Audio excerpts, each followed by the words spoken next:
What would you do if someone you loved most turned into the person who hurt you the deepest? My name is Eleanor Walsh, and I never imagined that I'd be fighting not just for my dignity, but for my freedom. This story isn't easy to tell, but if you're watching, stay with me. And before we dive in, make sure to subscribe to this channel and comment where in the world you're watching from. I always thought growing old would come with a kind of quiet wisdom, tea in the afternoons, birds in the backyard, and maybe a book or two I'd finally finish. What I didn't expect was that growing old would feel like being erased, one decision at a time. My name is Eleanor Walsh.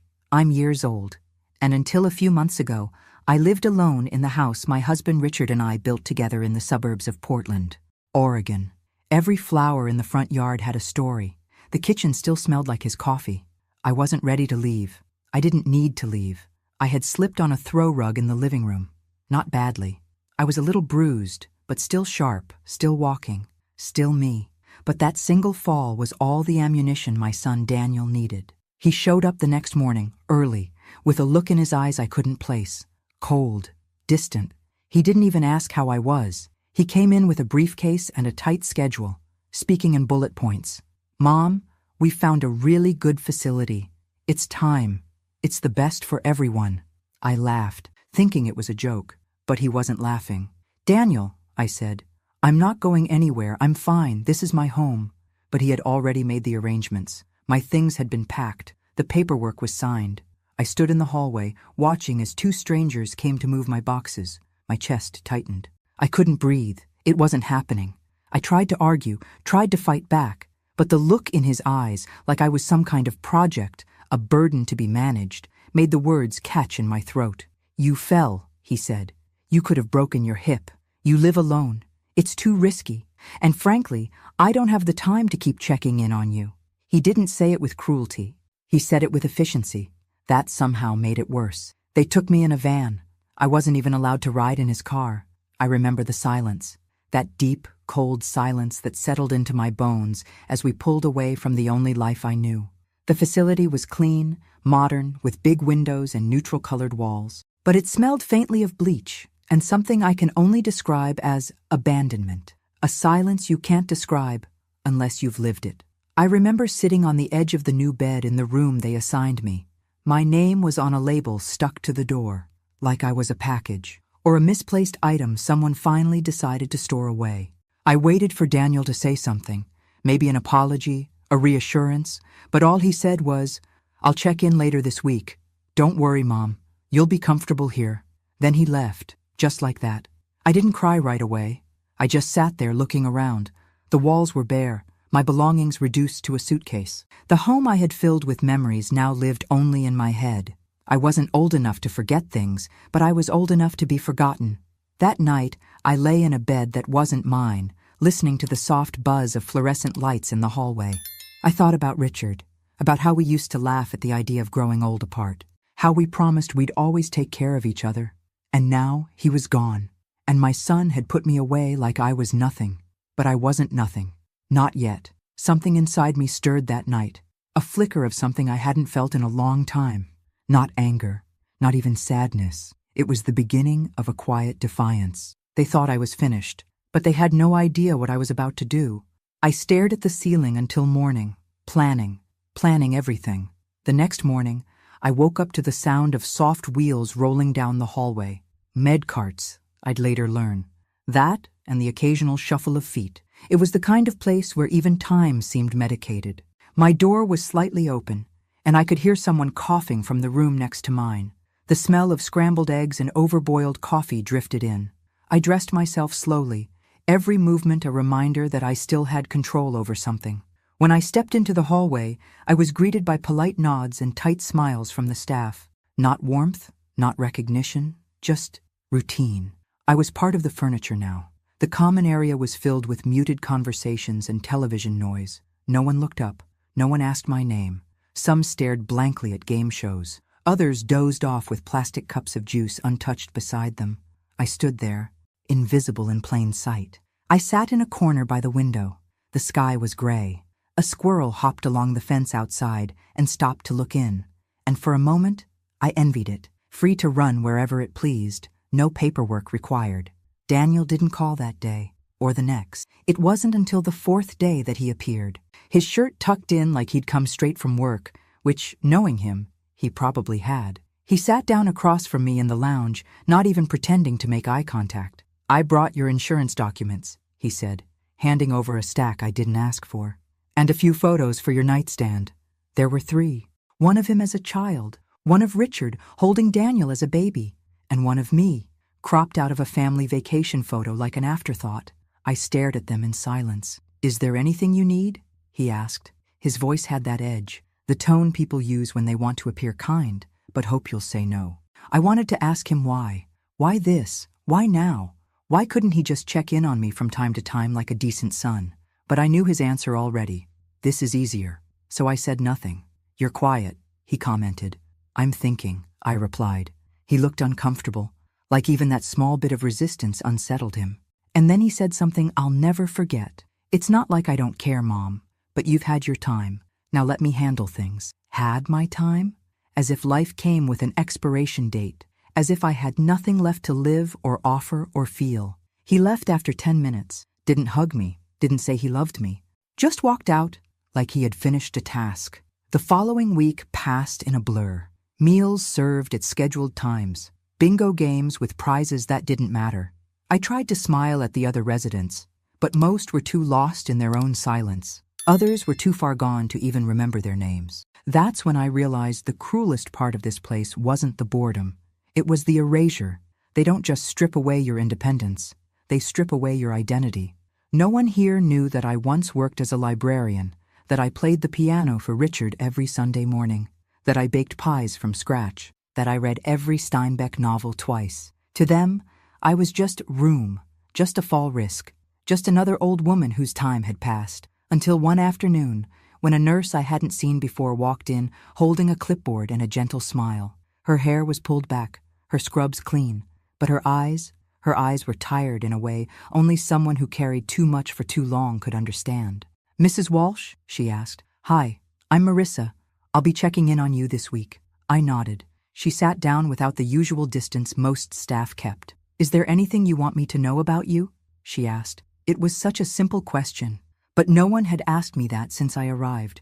I stared at her for a moment, unsure of how to respond. Then I said, "I like crossword puzzles. I make a mean lemon meringue pie, and I still remember the smell of my husband's shaving cream." Marissa smiled. "That's good. I'd like to know more." And just like that, something shifted.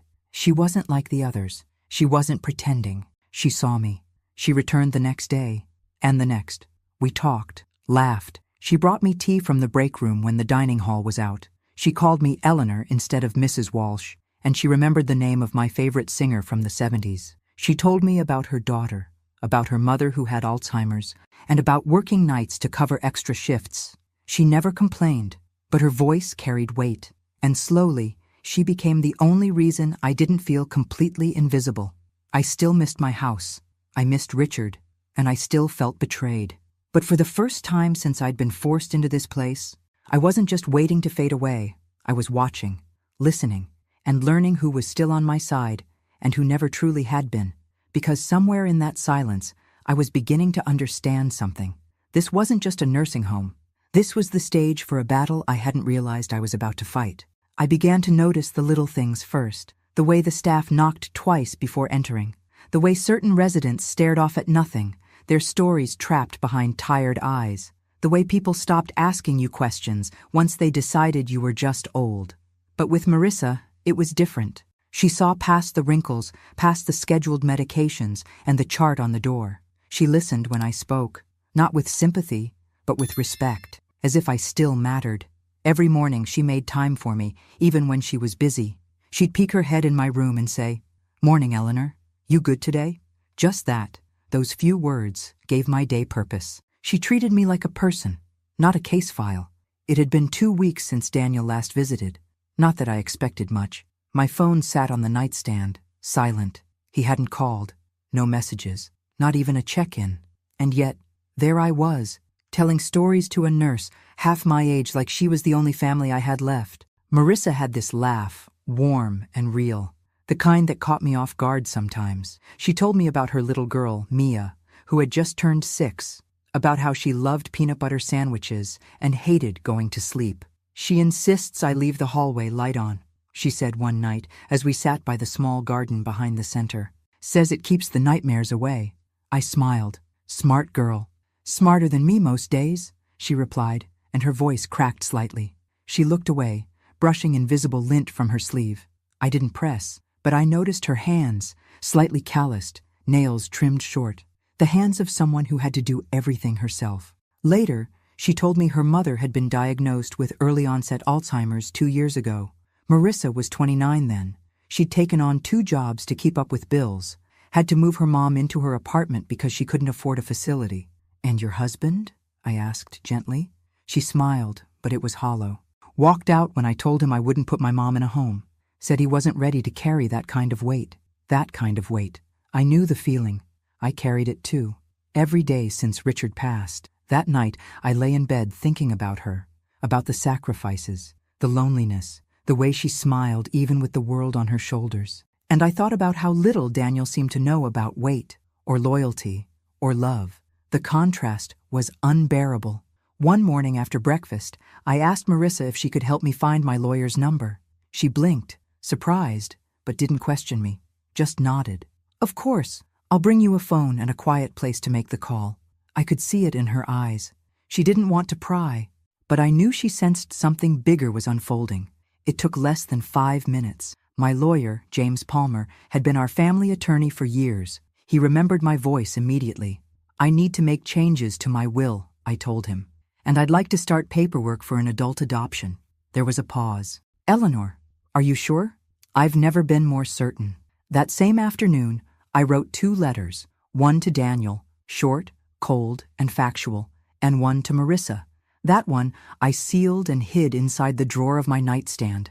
I wasn't ready to give it to her yet, but when the time came, I wanted her to know. She wasn't just a nurse. She was family now. I didn't tell her that day, or the next. Instead, we kept our routine, talking about books, her daughter's spelling homework, the weather. But something had changed in me. I no longer felt like a passive observer in this place. I had a purpose again, a quiet mission, a legacy to rewrite. Because if Daniel thought he could decide the ending of my story without even asking me, he was about to learn just how wrong he was, and I wouldn't need to raise my voice to do it. It was early October when the leaves outside the facility turned that sharp, rust-colored red. I remember staring out the window one morning, watching them fall like paper memories, drifting slowly to the ground. Something about the quietness of it reminded me of how my life had been slipping away, piece by piece, while no one seemed to notice, except Marissa. That day, she brought me a cup of chamomile tea, real chamomile, not the powdered kind. She had found it at a discount store on her way to work. "I thought of you," she said. "Smells like something you'd like." And it did. It smelled like my old kitchen, like Sunday mornings with Richard reading the newspaper while I baked cinnamon rolls. We sat together by the window, just watching the trees for a while. She looked tired, more than usual, but still kept that soft, steady calmness. That was Marissa's magic. No matter what was going wrong in her life, she made you feel like you were the most important thing in the world during those few minutes together. She told me Mia had gotten sick the night before. Fever, sore throat. She'd stayed up all night rubbing her back, giving her water, holding her little hand. "It's nothing serious, just a virus," she said. But I could hear the edge in her voice, the exhaustion, the fear that creeps in when you're doing it all alone. I asked her, "Do you ever get a break?" She smiled, but it didn't reach her eyes. "I'll rest when she's grown. Right now, she needs me." Something clicked in me then, a knowing, a silent confirmation of everything I'd been feeling. It wasn't just admiration, it was recognition.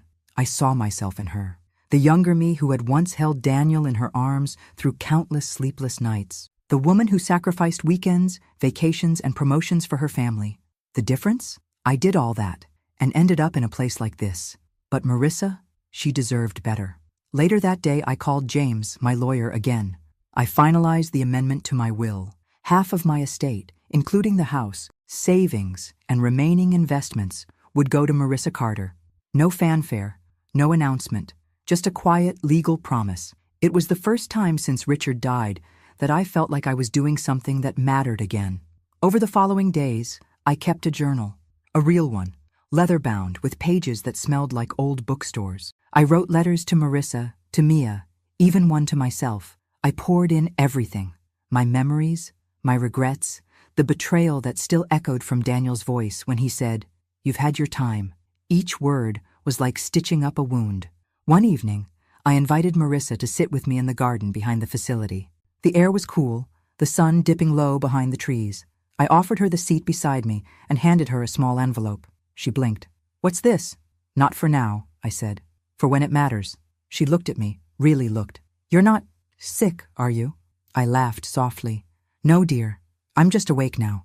We sat in silence after that, our shoulders almost touching. I don't think she realized the magnitude of what had just happened, that I had just rewritten my legacy, not out of anger, but out of clarity. Because sometimes the people who share your blood aren't the ones who carry your heart. And as the light faded and the first stars peeked through the sky, I made peace with something important. If Daniel had given me up, then I had every right to give myself forward, to someone who saw me, who valued me, who stayed. I didn't know then how quickly things would unravel, but I felt it, even then. A storm was coming, and I was finally ready to stand in the rain. It was well past midnight when I woke to the sound of muffled voices down the hallway. Most nights, the facility fell into a dead quiet after p.m. Lights dimmed, residents tucked away in their rooms like forgotten books on a dusty shelf. But this night was different. I slipped out of bed, wrapped a shawl around my shoulders, and opened the door just enough to see the hallway bathed in soft yellow light. At the far end, near the administrator's office, I saw Daniel. I froze. He was supposed to be out of town. He hadn't visited in weeks. And yet there he stood, tense, gesturing sharply as he spoke to a man in a gray suit, someone I didn't recognize. Their voices were low, but one phrase floated down the hall like smoke. "If she changes that will, I lose everything." I stepped back into the shadows. The lawyer, because that's who the other man had to be, sighed. "It's her legal right, Daniel. You can't stop her from doing it." "She's not thinking clearly," Daniel snapped. "She's alone, confused, probably being manipulated by some staff member." My blood ran cold. He was talking about Marissa. "I want a psychological evaluation, something official," he said. "If she's declared incompetent, the will can't be changed." I couldn't breathe. My heart pounded so loudly I thought they might hear it. "I'm not going to let her hand over my inheritance to some nurse," he hissed. "She owes me." Owes him. He really believed that my life, my savings, my home, all of it belonged to him by default, that he was entitled to the sum of my existence because of biology. Then the lawyer asked, "Are you sure you want to go down this road?" Daniel's answer was immediate. "Do it." I backed into my room, shut the door gently, and sat on the edge of the bed, trembling. I wasn't sure what hurt more, what I'd heard, or the fact that deep down I wasn't surprised. Daniel had always been calculating, strategic, but now I saw the truth unmasked. He didn't care about my well-being. He cared about control, and that's when it hit me. I had always wondered about the night Richard died. It happened so suddenly. He had been in his office late, going through financial records while I was out visiting a friend. When I got home, he was already gone. A heart attack, they said. No one around to help. No.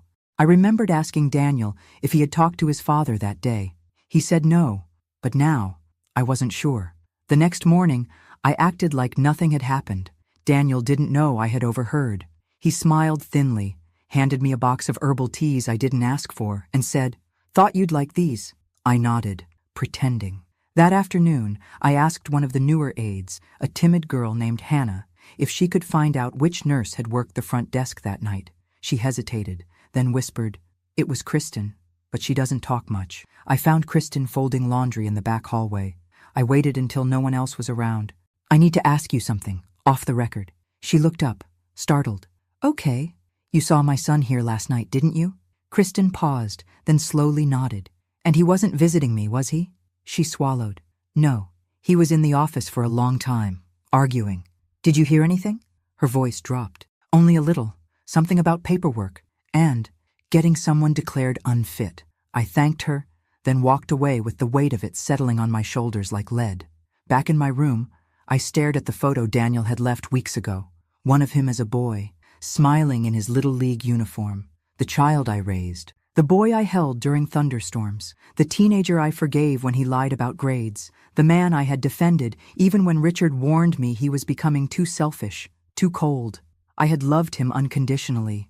But now I understood. That love had always been a one-way street. And then, like a film reel flickering in reverse, memories rushed back, fast and sharp. Richard's phone call that day.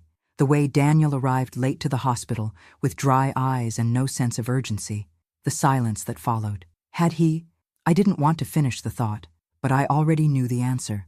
He hadn't helped his father, not because he couldn't, but because he didn't want to. He let Richard die, so he wouldn't have to deal with the financial fallout of the company's debt. The debt Daniel had a hand in creating. And now, he was coming for me too. But I wasn't Richard, and I wasn't going to be erased quietly. I reached into my drawer and pulled out the envelope, the one I'd written to Marissa. It was time to deliver it, because war had been declared, and I had no intention of losing. It happened faster than I ever imagined. One moment, I was sitting in the garden with Marissa, watching the wind carry leaves across the path, like whispers from another life, and the next, I was being told to pack my things, again. Only this time, I wasn't going to another room or a different wing of the building. I was being moved to a psychiatric unit. The nurse who delivered the message was new, polite, but mechanical. She said it like she was reading off a menu. Mrs. Walsh, the attending physician, has recommended a transfer for observation. A few days, just to ensure your safety. Safety from what? I asked. She blinked. There have been concerns about confusion, some unusual conversations, possible signs of delusion. I laughed, short and sharp. You mean me realizing my son's a vulture? She didn't answer. 2 orderlies showed up 10 minutes later with a wheelchair. I told them I didn't need it. They said it was protocol. I didn't resist, not because I accepted it, but because I knew resistance would only feed the lie. If I raised my voice, I'd be labeled irrational. If I refused to cooperate, they'd use it as evidence. I needed to stay calm. They wheeled me down a hallway I'd never noticed before, through a locked door with a security code I didn't have. The moment it clicked shut behind me, something deep inside me cracked. The air was different, sterile, thicker. The walls a muted shade of green that felt more prison than hospital. No photos, no music, just the quiet hum of despair. My new room was smaller. The bed bolted to the floor. A single window with safety glass. No sharp objects, no phone, no Marissa. I asked the nurse, a woman with tired eyes and a tight bun, how long I'd be there. Until the evaluation is complete, she said. And who ordered it? She hesitated, just long enough to confirm what I already knew. Your son made the request, she finally said, with a supporting statement from Dr. Levin. Dr. Levin, the facility's medical director, a man I'd spoken to 3 times briefly and never once confided in. I sat on the edge of the bed and stared at the wall, trying to control the fire rising in my chest. So this was Daniel's next move. He couldn't undo the will on his own. But if I was declared mentally unfit, legally incompetent, then everything I'd worked so hard to protect could be overturned, and I would be silenced, literally locked away. The first night in that room was the longest of my life. I didn't sleep. I barely moved. The lights outside my door stayed on all night, spilling in through the gap like a spotlight. They brought me pills. I refused to take them. They tried to coax me, said I needed rest, that I was agitated. I wasn't agitated. I was aware. I thought of Richard, of how he must have felt, alone in that office, clutching his chest and dialing the number of the one person he thought would save him. And I thought of Daniel, looking at the phone and choosing not to answer. I cried that night, not out of fear, but because I realized how little I meant to him. I wasn't his mother anymore. I was an obstacle. But then I remembered Marissa, her hands, her laugh, her promise, and I knew she wouldn't let this go. The next day, a social worker came in, a young man named Kevin. He introduced himself with a clipboard and a soft tone. I'm here to talk, Mrs. Walsh. Just routine questions. Don't waste your breath, I said. You're not here for my benefit. You're here to validate paperwork. He blinked. That's not true. Then let me make a phone call. He hesitated. That's not permitted without physician approval. I stared at him. So much for rights. He left 15 minutes later, clearly rattled. I didn't give him the performance they expected. I didn't rant or cry. I just told the truth. Calm, cold, clear. They wanted a breakdown. I gave them composure. Later that evening, while I was pretending to nap, I heard voices outside my door. "She's lucid," one of the nurses whispered. Honestly, more coherent than half the staff. "Orders are orders," the other replied. I felt a flicker of hope. Not everyone was blind. Still, I was trapped, and time was running out. But I knew Marissa, and I knew something Daniel didn't. He had underestimated me, but he had no idea what I'd taught her. The first time Marissa tried to see me after they moved me, they turned her away. She told me that later. She had rushed in during her shift, still in her scrubs, her badge swinging, her heart probably pounding harder than she'd ever admit. She asked the front desk nurse where I had been transferred and was met with blank stares. "Mrs. Walsh is no longer under your care," they told her. "The matter is being handled internally." She told me her hands started shaking, that she felt like she was going to scream, but didn't. She knew better. Marissa was smart. She knew the game they were playing. She just didn't know how deep Daniel's reach really went. But she started digging. She wasn't just a nurse anymore. She was on a mission. She called the lawyer I had been working with, James Palmer, and demanded a meeting. When he hesitated, she sent him the letter I had written and sealed weeks earlier, the one I had tucked into my drawer like a seed I prayed would grow when the time came. That letter changed everything. James called her back within an hour. He met her in his office the next morning. And from what Marissa later told me, she didn't waste time with pleasantries. She told him everything about the change in my will, the increasing pressure from Daniel, the way I was suddenly declared unstable out of nowhere. She also brought something else with her, a voice recording. 2 weeks earlier, during a routine hallway conversation, Daniel had been speaking to the facility's administrator near the nurses' station. He hadn't noticed that Marissa had her phone in her coat pocket, and he hadn't known she had accidentally hit record while reaching for a pen. In that recording, his voice was clear. He said the words plainly. "She's just lonely, easy to manipulate. That nurse, she's conning her. Once I have her declared unfit, the will goes back to the way it should be." That audio clip was more than enough to raise alarms. But Marissa didn't stop there. She tracked down Kristen, the night shift nurse who had seen Daniel at the facility after hours. Kristen was hesitant at first, scared of losing her job, but Marissa told her the truth, that if she stayed silent, she'd be complicit in something worse than neglect. Kristen agreed to sign a statement. Then came the medical records. Marissa noticed inconsistencies in the evaluation ordered by Dr. Levin, dates that didn't match, statements attributed to me that I never made, medications I was supposedly non-compliant with, even though I had never once refused a prescription before the psychiatric transfer. She took everything, statements, recordings, medical inconsistencies, and brought them to James. Together, they filed for an emergency hearing with a judge. They called it what it was, elder abuse. And while all that happened out there, I was still inside that locked wing, pacing the length of my room like a caged animal.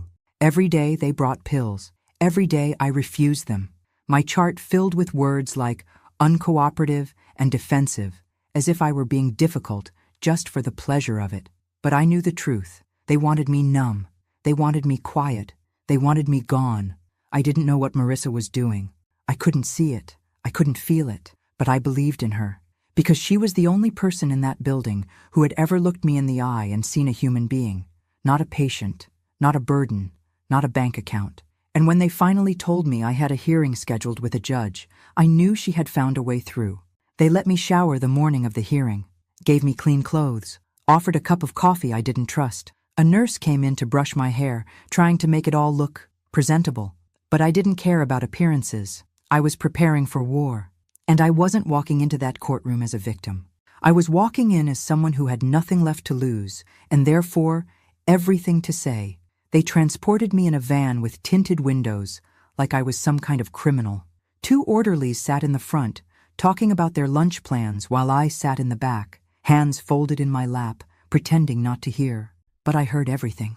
I heard how they referred to me, the old lady with the nurse problem.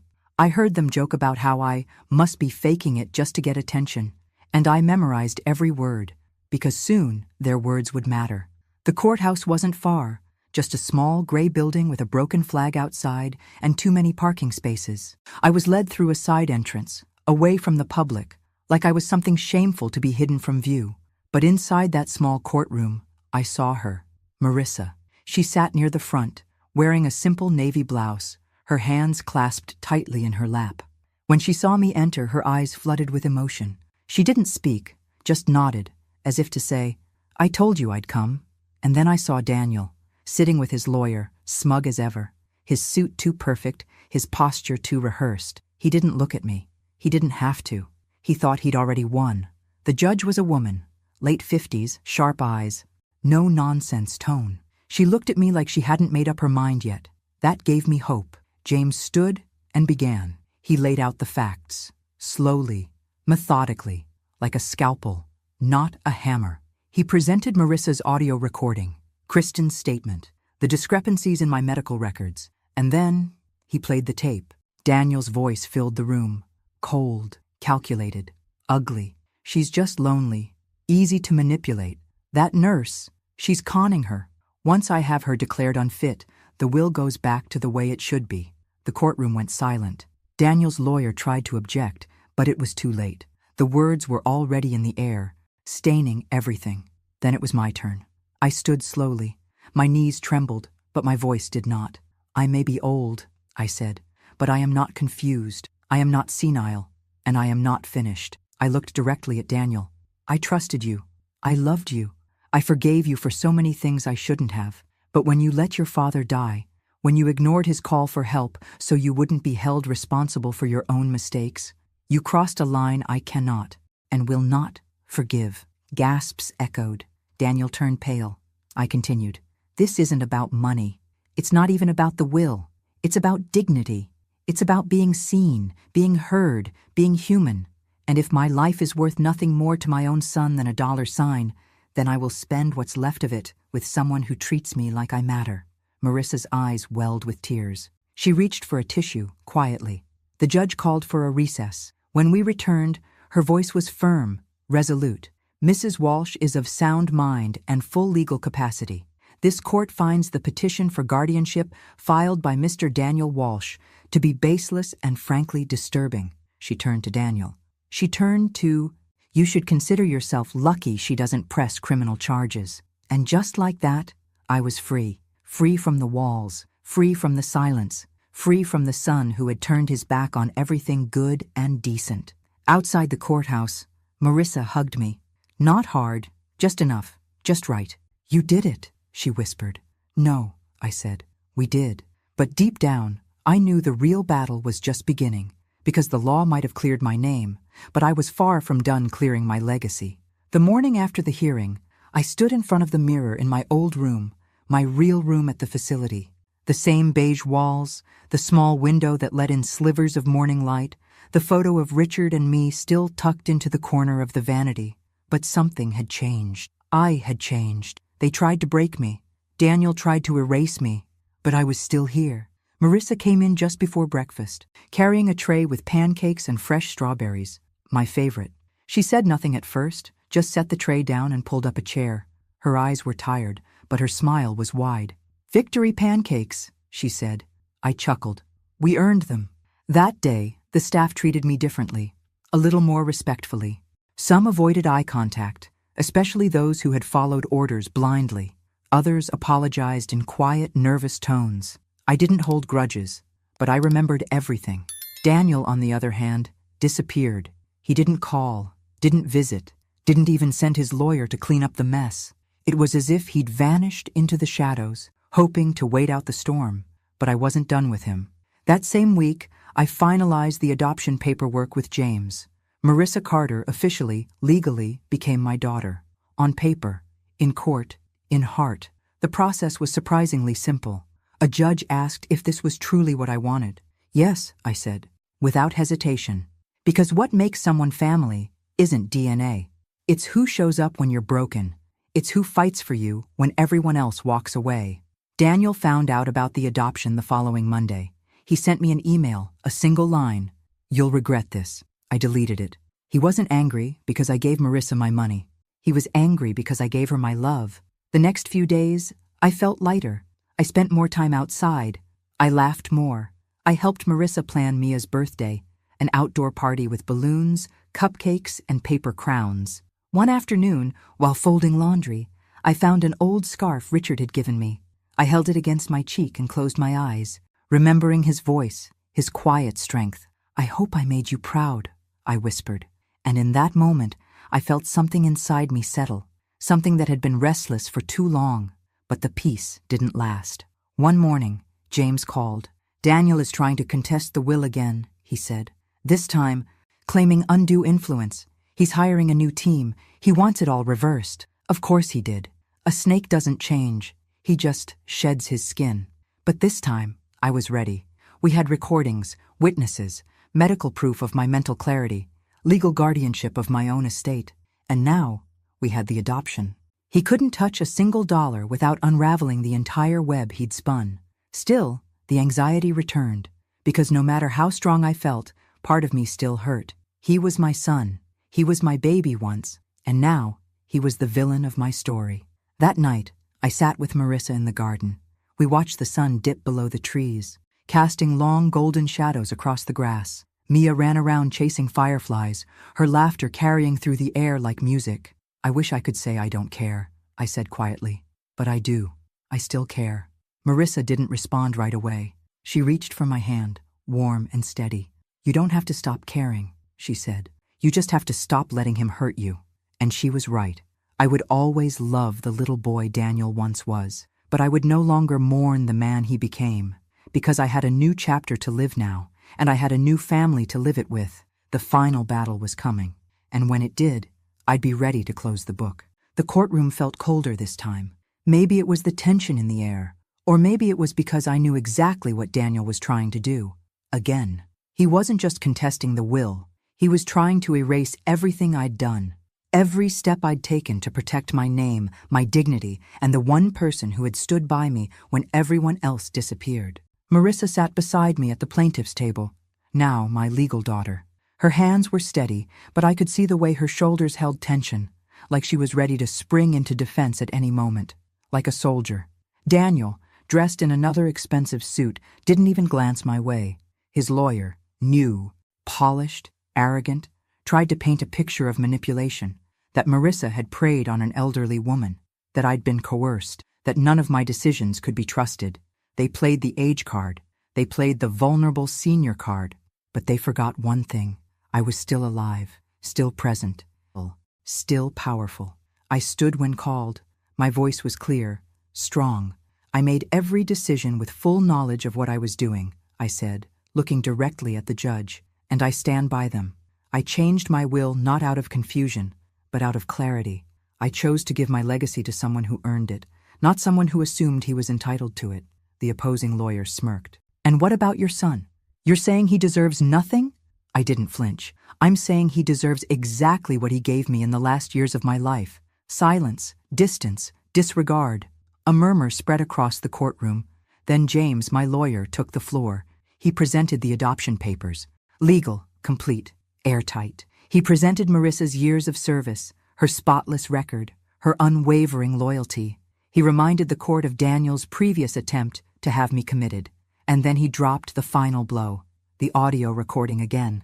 Daniel's voice, smug and unfiltered, speaking about manipulating the system to reclaim the will. The judge leaned back in her chair, folded her arms, and sighed. "I've seen a lot of ugly family disputes," she said. "But this is different. This is calculated cruelty, masked as concern." She turned to Daniel.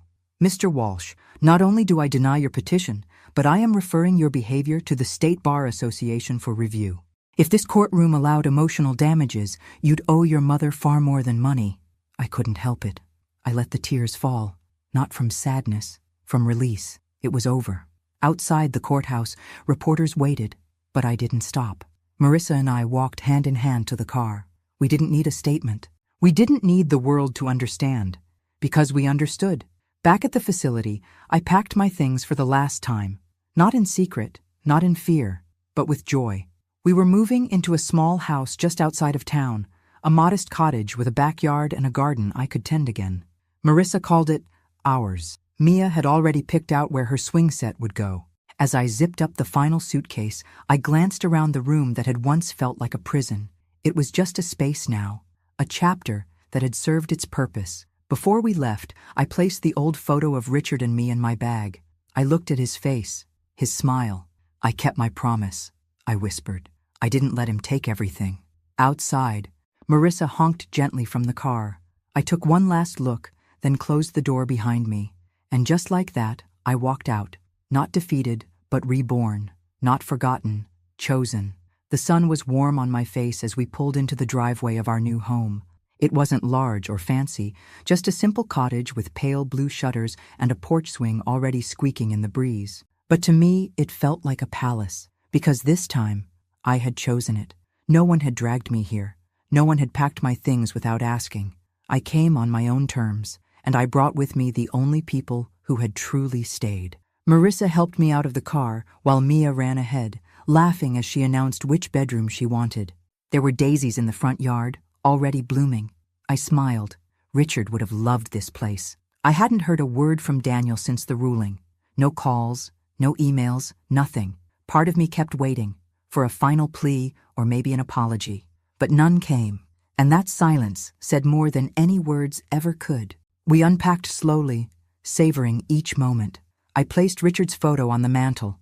Marissa hung up drawings Mia had made in school.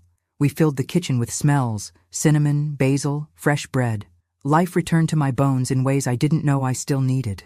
A week later, a letter arrived, not from Daniel, from his lawyer. It was a formal notification. Daniel had filed for bankruptcy. Apparently, his reputation had taken a hit after the court hearing. His real estate ventures had started to crumble, investors pulling out. Word had gotten around. You can't hide a heart like his forever. And just like that, the man who had tried to steal everything from me lost everything himself. I didn't smile when I read it. I didn't gloat.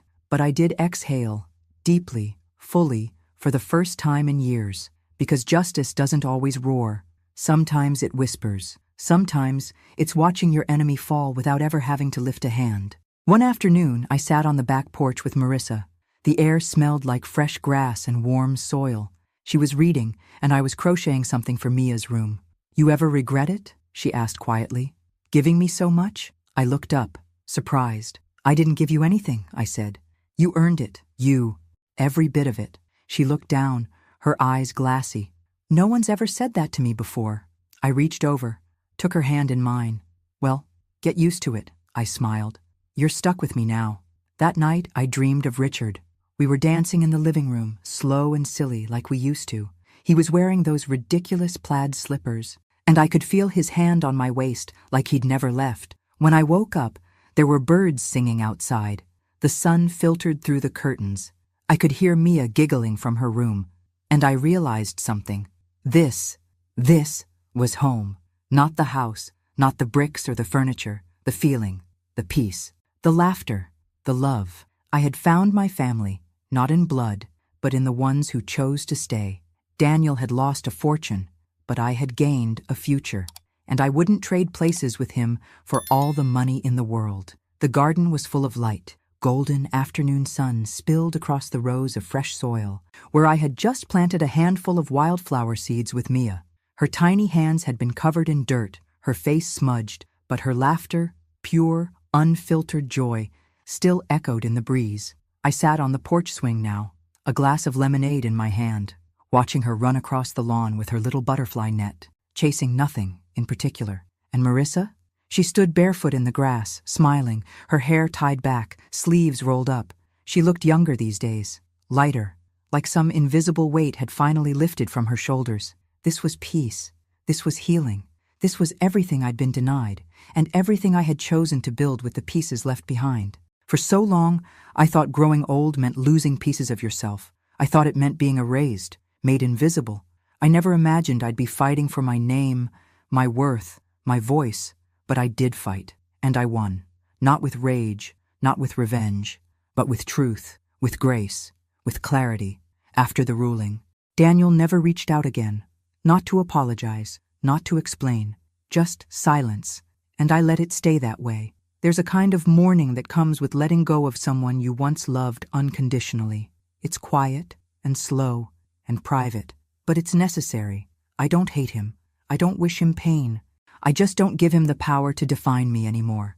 Instead, I poured my energy into planting, into baking, into showing Mia how to make her first peach cobbler, into helping Marissa get her nursing certification upgraded so she could open a small private care service from home. We became something more than a household. We became a family, a real one, built not from shared blood but from shared battles, from loyalty, from love in its purest form. Every morning, I wake up and choose this life, not because it's perfect, but because it's mine, and because I fought for it. I thought my story was ending the day Daniel wheeled me into that facility, but I was wrong. That was just the beginning of my final act, the one I got to write, the one that ends with my hands in the dirt, laughter in the air, and peace in my chest. As the sun dipped lower, I reached over and picked a single sunflower from the pot beside me, my favorite. Richard once told me sunflowers always turn toward the light. I think I finally understand what he meant, because even after everything, after the betrayal, the silence, the isolation, I found the light again. I let it find me, and I followed it home. The blood may have abandoned me, but the love saved me. Thanks for listening. Don't forget to subscribe and feel free to share your story in the comments. Your voice matters.